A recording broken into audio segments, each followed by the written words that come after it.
Assalamualaikum warahmatullahi wabarakatuh. Balik lagi bersama saya Alvindi di channel ini. Terima kasih buat teman-teman yang sudah menyempatkan diri untuk menonton video ini. Jadi di video kali ini saya akan membawakan sebuah cerita yang ditulis oleh Wan Yuarian yang berjudul Alas Roban.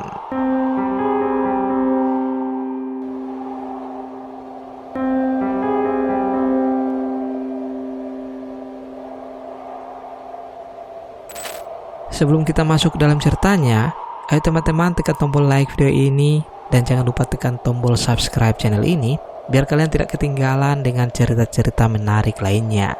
Buat teman-teman yang ingin langsung berkunjung ke akun penulisnya, nanti silahkan saja kunjungi linknya yang nanti saya akan sertakan di kolom deskripsi. Dan tanpa berlama-lama lagi, langsung saja kita masuk ke dalam ceritanya.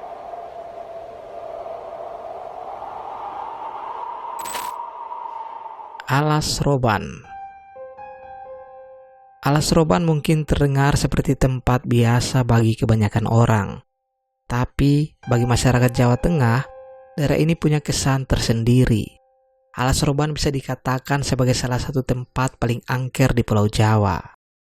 Alas Roban sendiri adalah nama dari sebuah hutan yang di dalamnya dibuat semacam jalan untuk menghubungkan kota-kota Jawa Tengah dan provinsi. Jalanan itu sendiri sudah dibuat lama sekali, kurang lebih ketika Belanda belum lama menjajah Jawa. Tak hanya cerita mistis di hutan Alas Roban, jalanan yang membentang di antara hutan Alas Roban ini pun juga kental dengan cerita-cerita mengerikan yang mungkin bisa membuat seseorang trauma untuk melewatinya. Dulunya, Alas Roban ini dibangun sejak abad ke-18 oleh para pribumi. Untuk membangun jalan ini memang usahanya luar biasa karena harus membelah gunung, membabat sebagian hutan, dan membuat jalannya. Yang lebih mengerikan lagi, jalan ini dibangun oleh para pelaku kerja paksa. Orang-orang pribumi dengan jumlah ribuan dipaksa untuk membuat jalan sepanjang itu. Alhasil, banyak mereka yang mati karena terlalu lelah atau perilaku buruk Belanda. Mayat-mayat para pekerja biasanya dibuang begitu saja di tepi-tepi jalan. Makanya, kemudian di tempat-tempat ini sering muncul suara-suara atau mungkin penampakan ngeri mereka. Melewati jalan Alas Roban tak hanya harus dengan kendaraan yang oke, tapi juga mental yang kuat. Hal itu memang dibutuhkan karena jalanan di sini cukup ngeri. Jalanan berkelok-kelok dan di beberapa titik cukup curam naik dan turunnya. Di beberapa spot, jalan Alas Roban ini sangat gelap dan biasanya sering terjadi kejadian gaib itu. Dari kengerian itu semua, terdapat satu cerita yang dialami oleh seseorang yang tak jauh keberadaannya dari saya. Dia adalah paman saya yang dulu merantau ke daerah Jawa Barat, sehingga sering bolak-balik ke rumahnya yang ada di kota Semarang. Saya akan menceritakan kisah dari pamanku dulu sewaktu masih bekerja di daerah Jawa Barat dan sering bolak-balik ke rumahnya yang ada di kota Semarang. Saat itu, saya dan paman saya sedang makan di warung pecel lele favorit keluarga kami di Semarang. Kami berdua cerita ngalor ngidul, hingga akhirnya pamanku cerita soal pengalaman mengerikannya semasa muda dulu. Sekarang saya akan bercerita sebagai sudut pandang orang pertama.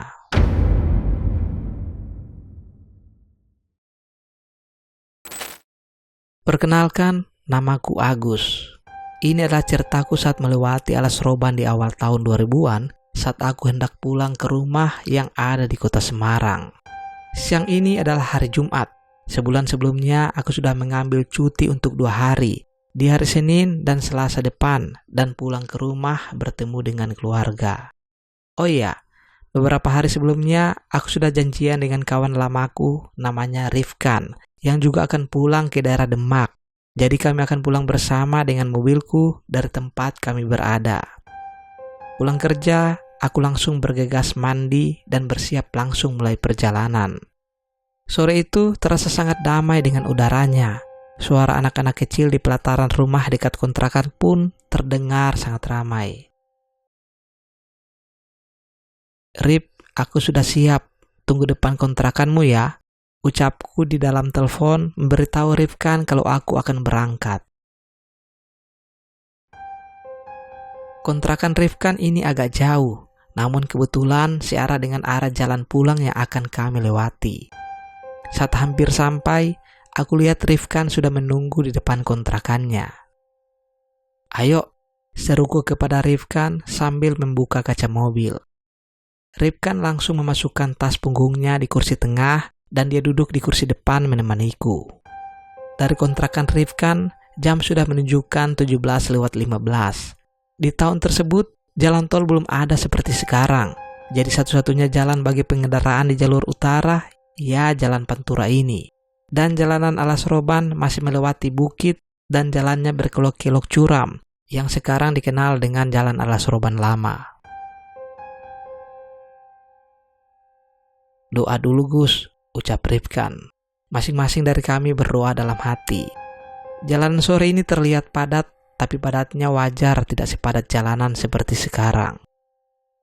Singkat cerita, kami berdua tiba di Brebes hampir jam 11 malam, karena kami berhenti sholat dan makan sebentar saat sampai di Indramayu. Brebes, Tegal, Pemalang sudah kami lewati, dan akhirnya kami tiba di Pekalongan sesaat sebelum sampai di Alas Roban. Kala itu, tidak ada sama sekali pikiranku memikirkan hal yang aneh-aneh, karena sudah beberapa kali aku pulang menuju Semarang dan bertemu malam hari. Jalanan sudah sepi saat kami sampai di area Alas Roban, ditandai dengan jalanan yang makin lama makin gelap karena minimnya penerangan dan kanan kiri jalan yang banyak ditumbuhi pohon-pohon besar. Sesekali aku menemui bus-bus antara provinsi yang memang melintas saat malam hari. Tiba-tiba terdengar 2 kali ada sesuatu yang jatuh di atas mobil. "Apa itu Gus?" tanya Rifkan. Aku yang mendengar langsung menepi dan melihat atas mobil. Dengan keadaan mobil yang masih menyala, aku dan Rifkan melihat bagian atas mobil. "Tidak ada apa-apa Rif," ucapku. Tapi saat aku perhatikan lagi, ada bekas lecet sedikit di atas mobil. "Cari lagi Rif, di sekitar mobil kalau ada apa-apa," imbuhku kepada Rifkan. Cukup lama kami mencari dan memperhatikan, tapi kami tidak menemukan apa-apa. "Masuk mobil lagi Rip, kita jalan lagi aja," ajakku. Belum lama jalan, tepat setelah tanjakan, tiba-tiba aku dikagetkan lagi dengan suara benturan di depan mobil, seperti habis menabrak sesuatu. "Kamu di dalam aja, aku yang turun," ucap Rifkan. Tak lama Rifkan masuk. "Ban depanmu kempes Gus," imbuh Rifkan. "Waduh, jam 1:30 gini mana ada tambal ban. Aku nggak ada ban serep juga," ucapku. Aku dan Rifkan keluar dari mobil melihat keadaan. Jalanan benar-benar sepi dan gelap, dengan pepohonan tinggi di kanan kiri jalan. Tidak nampak ada kendaraan lewat saat itu. Aku dan Rifkan jalan kaki pelan-pelan ke arah depan. Dari kejauhan nampak cahaya remang-remang di kiri jalan. "Itu apa Rip? Kayaknya tambal ban. Coba kita ke sana," ajakku. Kami berjalan dulu ke sana memastikan. Setelah dekat dan memastikan memang benar itu tambal ban, aku langsung kembali ke mobil dan membawanya ke dekat tambal ban di sana. "Mana Rip orangnya?" tanyaku. "Nggak tahu, dari tadi aku panggil-panggil nggak ada sautan," jawab Rifkan. Lama tak menemui jawaban, kami memutuskan menunggu di depan tambal ban tersebut. "Ada apa Mas?" tanya seorang laki-laki tua yang tiba-tiba datang. Astagfirullah, Rifkan kaget dengan kedatangan laki-laki tersebut yang tiba-tiba. "Ini Pak, ban saya bocor, hendak nampal ban di sini, apakah bisa?" tanyaku. "Oh bisa, silakan duduk di sini Mas," imbuh lelaki tua tersebut. Kami berdua tidak menaruh curiga sejauh ini, hingga akhirnya aku mencium bau menyan di sekitar tempat tambal ban ini. "Kamu mencium baunya nggak?" tanyaku ke Rifkan. "Iya Gus," jawab Rifkan dengan mulai memperhatikan setiap sudut tempat tambal ban ini. Dalam hati aku ingin lekas pergi dari sini, tapi apa boleh buat, mobilku belum selesai ditambal. Dari kejauhan di seberang jalan, Agus melihat ada warung yang masih buka. "Ke warung sana aja Gus, nunggu sambil ngopi di sana," ajak Rifkan. Aku hanya mengiyakan dan kami berdua berjalan ke arah warung di sana. Aku dan Rifkan sedikit berjalan dan menyeberang jalan. Di sini aku melihat ada satu truk lewat pelan-pelan. Sopirnya hanya melihat keberadaan kami dengan raut wajah heran. Setelahnya kami jalan lagi ke arah warung tersebut. Warungnya khas seperti warung pedesaan dengan bangunan yang dibuat dari anyaman bambu dan beberapa bambu yang menopangnya. Sesampainya di sana, nampak segerombolan anak kecil main di samping warung tersebut. "Kok ada anak-anak main jam segini?" tanyaku dalam hati. Pikirku juga pasti Rifkan juga melihat keadaan ini. Tanpa memikirkannya begitu lama, aku dan Rifkan masuk ke dalam warung. Nampak wanita yang belum begitu tua, mengenakan daster, berdiri tersenyum melihat kedatangan kami berdua. "Mau beli apa Mas?" tanya ibu-ibu penjual warung tersebut. "Kopi panas 2 Bu," jawabku. Tak lama kopi datang. Aku dan Rifkan ngobrol mencairkan suasana. "Rif, ngerasa ada yang aneh nggak? Kok ada ya anak-anak main jam segini?" tanyaku ke Rifkan. "Anak-anak di mana?" tanya Rifkan. "Lah, itu di samping warung. Ini suaranya kedengaran juga kok. Masa kamu nggak tahu?" ucapku. Tanpa menjawab, Rifkan yang mendengarku langsung keluar melihat samping warung. "Mana? Nggak ada apa-apa. Jangan nakut-nakutin Gus," imbus Rifkan. Situasi mulai tegang. Ibu-ibu penjual warung tiba-tiba hilang entah kemana. Aku dan Rifkan memutuskan untuk bergegas kembali ke mobil. "Bu, sudah," ucapku memanggil ibu penjual warung. "Bu," berkali-kali aku memanggil tapi tidak ada jawaban. "Bu, sudah," gantian Rifkan yang ngomong. Tapi masih saja tanpa ada jawaban. Sekali lagi aku memanggil. "Bu." Bukannya jawaban dari ibu penjual warung tersebut yang kami dapat, kami malah dibuat kaget dengan suara yang kami dengar. Terdengar seperti suara wanita tertawa sangat keras dan melengking dari luar warung. "Gus, Gus," Rifkan memanggilku. Aku hanya menatap Rifkan tanpa mengeluarkan kata-kata apapun. Nampaknya Rifkan paham, aku pun juga menyadari suara tersebut.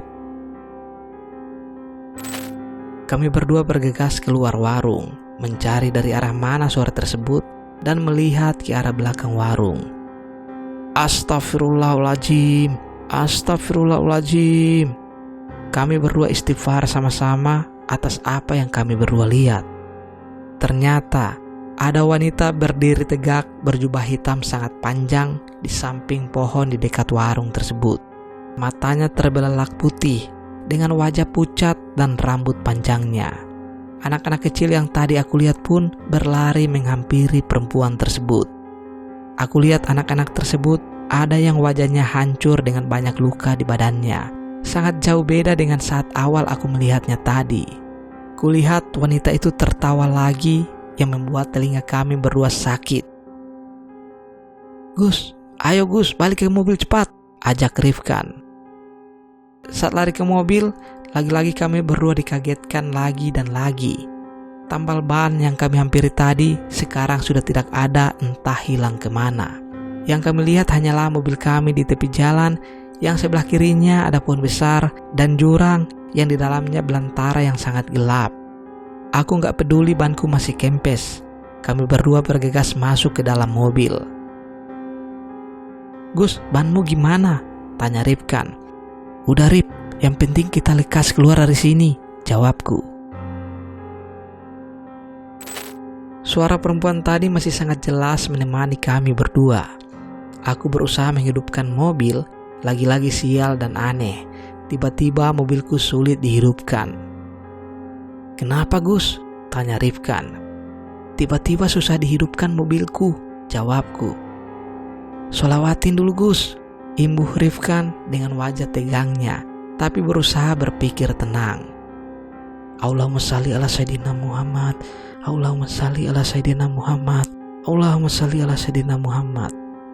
Aku mengucapkan 3 kali, lalu aku memutar kunci lagi. Hidup Rip, ucapku.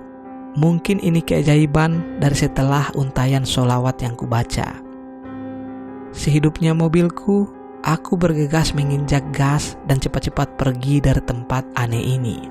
Namun nasib baik belum juga menghampiri kami. Belum lama jalan, tiba-tiba lagi-lagi ada sesuatu yang jatuh dari atas mobil. Udah, gak usah dilihat, lanjut aja, seru Rifkan. Ini jam berapa sih Gus? Aneh banget, gak ada kendaraan lewat, tanya Rifkan. Aku melihat jam. Jam 3 Rif, jawabku. Memang aneh, kenapa tidak ada kendaraan sama sekali? Normalnya di jam segini masih ada kendaraan besar yang melintas walaupun tak banyak. Tapi pikiranku gak mau memikirkan itu. Aku hanya fokus agar cepat keluar dari alas roban ini. Gus, hati-hati, teriak Rifkan dibarengi denganku yang melihat wanita berjubah hitam yang kami temui tadi melintas tepat di depan mobil kami. Aku yang kaget, spontan langsung banting setir dan menginjak rem mendadak. Tiba-tiba terdengar suara klakson di telinga kami, aneh bin ajaib. Saat berhenti, mobilku berhadapan dengan truk muatan barang. Gus, minggir dulu, ajak Rifkan. Rip, wanita tadi mengikuti kita. Tadi nyebrang, kamu lihat kan? Tanyaku. Iya Gus, aku melihatnya. Dia tidak membiarkan kita pergi, ucapnya. Sesaat terdengar ada yang mengetuk kaca mobilku. Dari dalam terlihat bapak-bapak berboncengan dengan ibu-ibu yang nampaknya suami istri. Aku buka kaca mobilku. Kalian tidak kenapa-kenapa Mas? Tanya bapak tersebut. Gak apa-apa Pak, kami terkejut barusan ada wanita nyebrang, jawabku. Walah, hati-hati Mas, di sini rawan. Ayo ikut Bapak aja dari belakang. Mampir ke rumah Bapak setelah alas roban ini. Nama saya Pak Rahmat, ini istri saya, ucap bapak-bapak tersebut.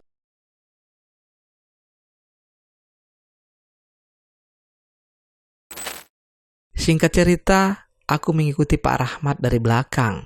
Di setiap tikungan, aku lihat Pak Rahmat tampak membunyikan klakson motornya. Kami tiba di rumah Pak Rahmat sesaat sebelum azan subuh berkumandang.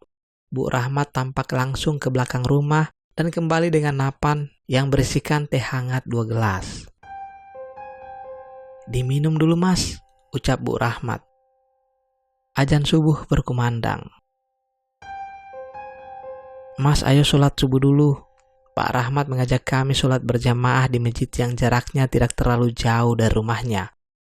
Setelah sholat, kami kembali duduk di ruang tamu rumah Pak Rahmat. Perlahan, Pak Rahmat tanya kepada kami. Masnya sebenarnya mau kemana? Namanya siapa? Tanya Pak Rahmat. Nama saya Agus Pak, dan ini teman saya Rifkan, jawabku. Saya mau ke Semarang, perjalanan pulang dari perantauan, imbuhku. Masnya tadi ada kejadian apa? Sampai hampir kecelakaan seperti tadi? Tanya Pak Rahmat lagi. Aku menceritakan semua hal yang kami temui, sejak ban mobilku bocor, warung, dan diikuti wanita berjubah hitam tadi. Mas, di dalam alas roban itu tidak ada warung apa-apa, apalagi tambal ban. Di sana hanya ada hutan Mas, jawab Pak Rahmat.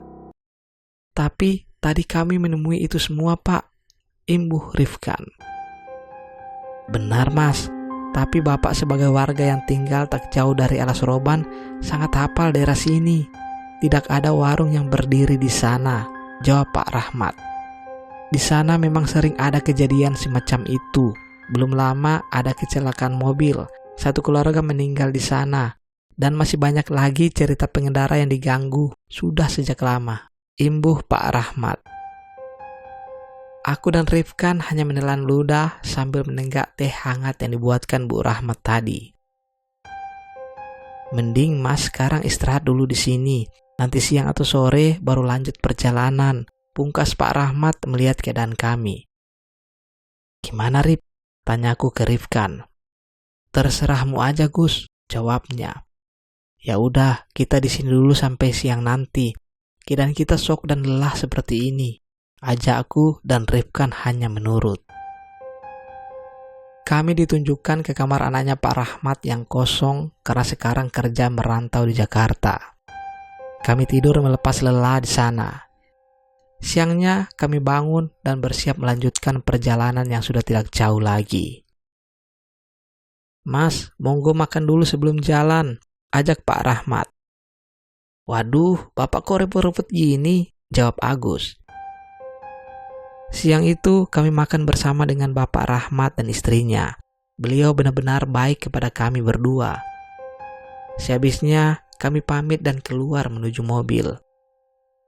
Gus, bahan mobilmu masih utuh begini, gak ada yang bocor, ucap Rifkan. Aku langsung melihat ban mobilku dan ternyata benar. Banku masih normal, tidak ada tanda-tanda rusak. Aku hanya geleng-geleng melihat keanehan yang ditunjukkan di depan mataku. Pak Rahmat, kami berdua pamit. Terima kasih sudah menolong kami dan sudah baik kepada kami, ucapku. Gak apa-apa mas, saya sama ibu malah senang ada tamu di rumah kami. Soalnya kalau tidak ada tamu, rumah kami sepi, jawab Pak Rahmat. Aku yang mendengar jawaban Pak Rahmat tersenyum. Akankah satu nanti aku juga seperti ini? Pikirku saat setelah mendengar ucapan Pak Rahmat. Kami berdua melanjutkan perjalanan. Setibanya kami di Semarang, aku mengantarkan Rifkan ke halte bus yang akan mengantarkannya ke Demak sebelum nanti dijemput adiknya di sana. Setelahnya, aku pulang ke rumah dengan oleh-oleh pengalaman yang tidak akan terlupakan sampai kapanpun. Dan Pak Rahmat yang hingga sekarang kami anggap seperti keluarga.